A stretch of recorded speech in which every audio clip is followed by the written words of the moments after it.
Greetings, I'm Jay Billig and I am really thrilled to be here with Shelli Schilke.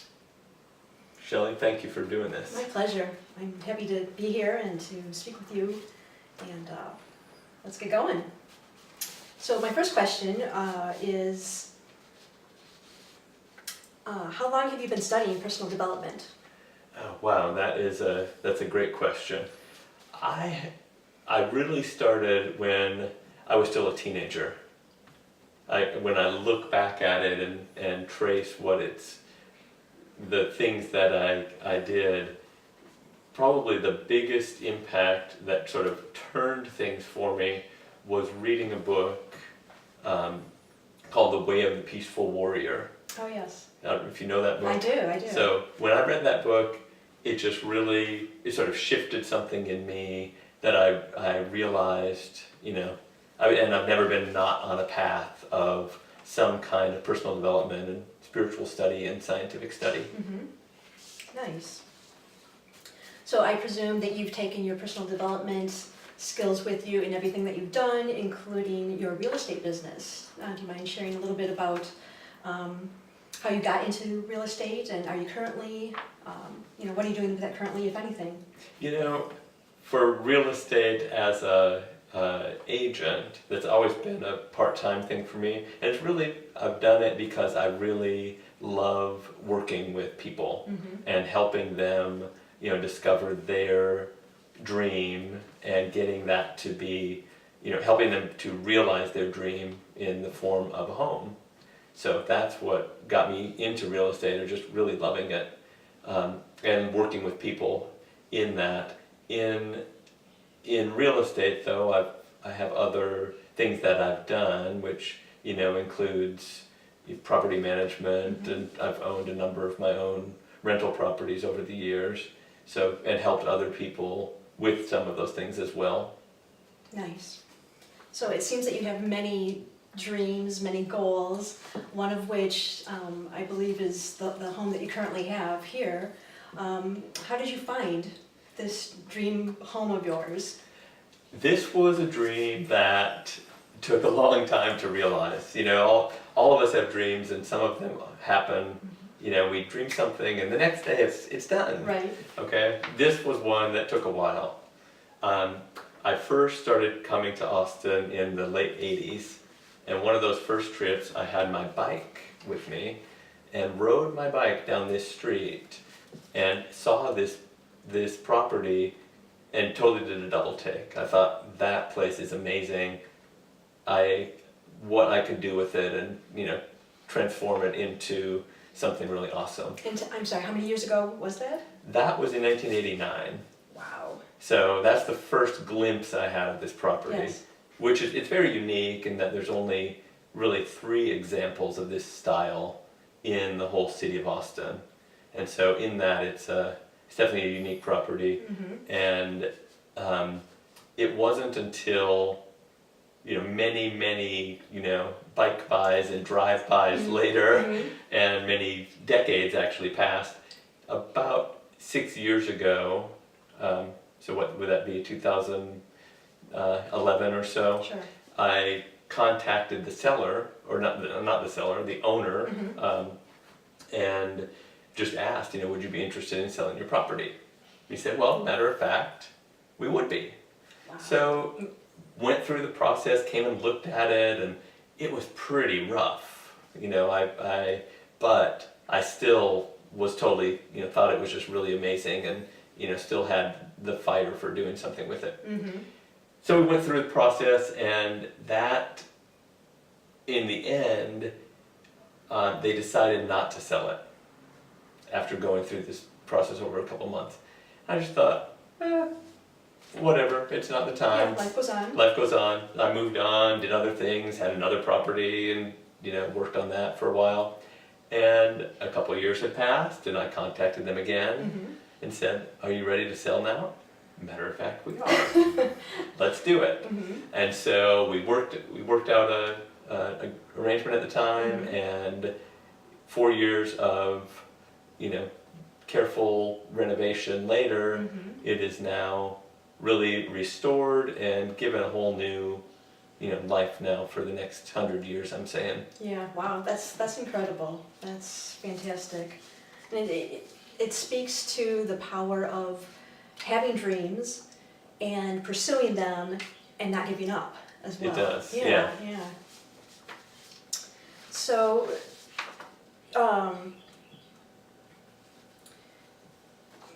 stress, comes with anything in life, including the process of, what you went through to acquire this home. How do you deal with stress on a daily basis? Yeah, that is a great question. We all have it. Mm-hmm. And, I've got a few things going on in my little world with, partner and kids and, Mm-hmm. birthing New Thought Forum and, working for other clients as well. How I deal with stress is take it one breath at a time. That's, I think, what it boils down to for me. Mm-hmm. I learned, this was also back when I was a teenager, I learned how to do yoga meditation breathing, where you breathe through the sinuses and really get into that space of just feeling the breath in your whole being. Mm-hmm. And so that was a takeaway that I had from that, and it has carried through for me. So in moments of stress, I can literally pause, take one breath like that, and the whole world resets. Mm-hmm. So not that it works, sometimes it takes a few, but Sure. for most of the time, Yeah. that one breath is enough to sort of help reset. And then there are plenty of other things too that make such a huge difference of really having goals and things that I can work toward. Mm-hmm. Like in those moments of stress when you've got something that you can turn to and say, you know what, this is what I'm passionate about. And so it can help you to get refocused and turn away from the stress toward what it is that you want. So Very, very nice. So you've also written a book, Mhm. and The Architect of Being. Tell me a little bit about that. How did that idea even come to mind? How long did it take you to write the book? Just... I've got a few of these long manifestation things in my life. That book started a very few lines of it. I literally wrote about one page back in what year was that? About 1999, 98 or 90, Mhm. 99. And I wrote it, and then something in my head was like, who are you talking about? You're not a writer. Who are you trying to kid? No one's going to listen to what you say anyway. And so that voice in my head, Which everybody has, everybody by the has way. that, right? Yes. And so I just sat on it. And I did other things, like in the meantime, I did, all kinds of design work and working with people in that regard. But the book was still there, sort of latent in my mind. And it happened in late 2015. I really realized that I had this book in me and it needed to come out.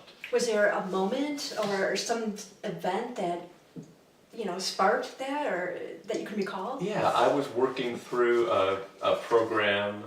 I've done many programs over the years, but one in particular that I worked through in 2015 called Thinking into Results, which is put out by the Proctor Gallagher Institute. Mm-hmm. And I was working through that program with my coach that I had decided to work with, and just in talking to her, I realized, this needs to happen. Mm-hmm. Like if I don't do it, it's just gonna fall by the wayside, or I'm gonna sit on it another however many years. Or what you resist Yeah, persists. right, type exactly. Of thing. And so I finally decided, now was the time, and that's when, once I made that decision, Mhm. that was so critical, because that's when all of the pieces of the puzzle fell into place. Did that happen pretty effortlessly? They really did. They really did. The woman, Peggy McCall, I met, who has helped, I don't know how many, countless people become authors and best-selling authors, working with her and some of the programs that she has. Just it all happened just as it was meant to unfold. Sure. The editor that I ended up working with, we met and totally had this connection over architecture, and it was, so just all of those pieces ended up bringing it into being. And Bob Proctor wrote the foreword to your book. How were you able to make that happen? I asked. That is Just that simple? not quite that simple, but I had met Bob at another Proctor Gallagher event, and we also connected over architecture, and he's a fan of Frank Lloyd Wright. And so when I spoke to him about some of these things, we actually walked, I was with him and we walked back to his office, and he showed me this little clock that was designed by Frank Lloyd Wright, and that was one of his prized possessions. And it was sort of through that connection and then just reaching out and asking. If you don't ask, you never know what the results will be. That's just, fantastic. Just, again, goes to show that, when you persevere and go for what you really want, the universe has your back and will help you manifest. Absolutely. Pretty much whatever it is that you want. So then how did New Thought Forum come to mind? In the process of meeting a lot of people in personal development, I realized there are people sort of at this guru level, and there are people just starting out, and I just noticed that there seems to be a lack of opportunity for people to get themselves out there with a lot of people. And I met a lot of people who had just, phenomenal stories and things that they're working on in their lives and teaching others, but their audience was so really small. And I thought there's got to be a way, I thought, to give a forum for people to bring all this stuff out. It's based on this belief that we're all connected, that we can't be disconnected from the universal forces. We can't be disconnected from wisdom flowing to and through us, and just helping people to see that in themselves. And that was my desire. And when did this thought first come to mind? That was in December of 2015 is when I first had the thought. Okay. It was right around that time that I started writing the book in earnest. So they sort of came, around the same time. But it was the book has been, really great, and that process of bringing that out. But doing New Thought Forum, for me, I get so moved by it. I think it ties back into some of the same things that I was saying about real estate. And for the design work that I've done, I really love helping people to find what space works for them, to help them create space that just really resonates with their lives every day. So. Yeah, and I can speak from experience. When you're in a space where you're not able to shine, you shut down. So, to help other people find their passion, find their purpose, help them achieve their dreams, we need more of that. So then, what do you hope to achieve with New Thought Forum? Either on a small scale or large scale?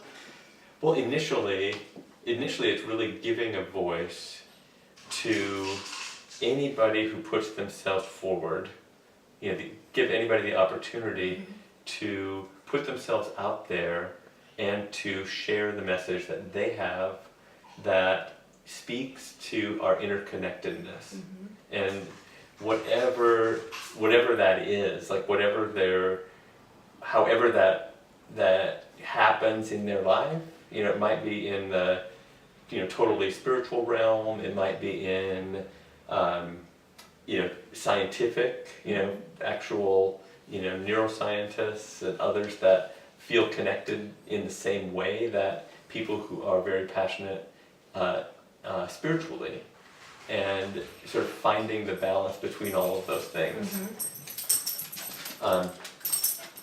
So what to achieve, though, is also bringing that out through the presenters, and for the activators that take part, that they find in those presenters something that they can take with them, something that they can then activate for themselves, so that everybody who comes sees their true potential, that they have the power, that they are connected. You don't have to be up on stage to be connected. Right. We are all connected, and can take what we feel based on that connection out to the world and make the world a way better place. Yes.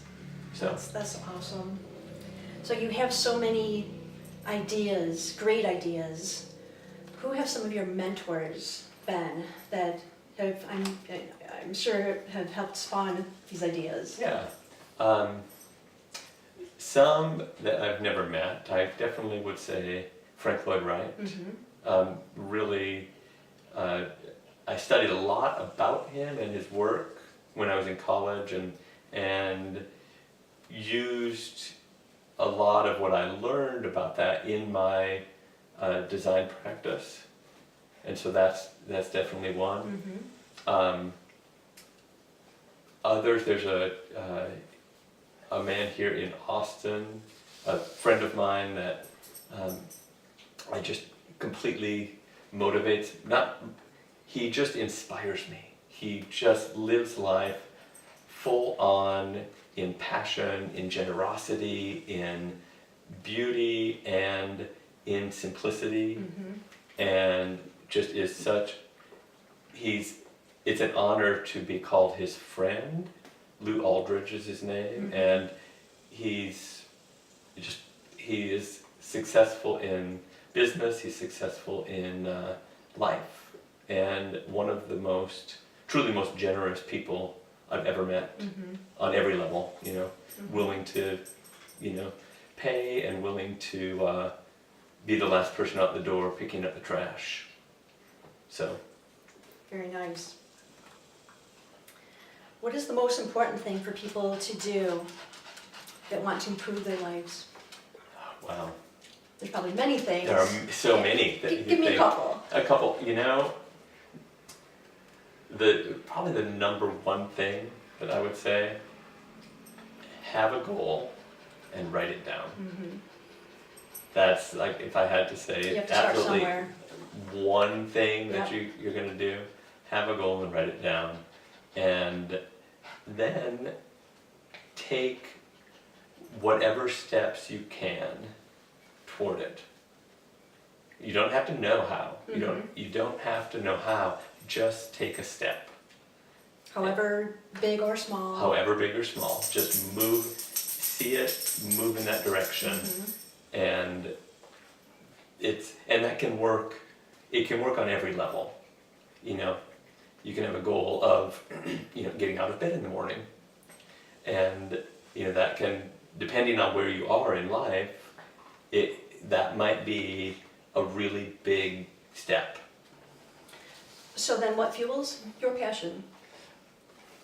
What fuels my passion is really helping people to be their best selves at it, and helping them to see that they can do whatever it is they set their mind to, and that there are so many reasons to live life on purpose and it makes such a difference to do that. Right.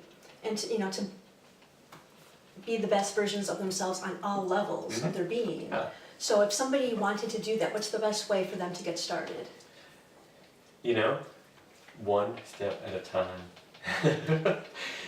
One great opportunity is New Thought Forum. We're creating this community of people with Shelli, it absolutely blows me away and gives me chills to think about the just outstanding, truly outstanding presenters that we have on tap for New Thought Forum. It absolutely just gives me chills to think about, how our presenters will reach the people that are there. We call them activators, that will take what these presenters have to offer, discover in themselves, new ways to do their life and to be in their community and to show up in the world. And sometimes it can be just a simple word or Right. a sentence or a phrase, and that's all, sometimes people need to hear to, get the ball rolling Right. for themselves. So I think that's to participate in, I would love for people to participate in New Thought Forum because of this, the way it's set up to just really fuel people's own passions and help them to take it away, help them to have a takeaway and give them tools to do something about it. newthoughtforum.com Okay. is the website for it. Nice.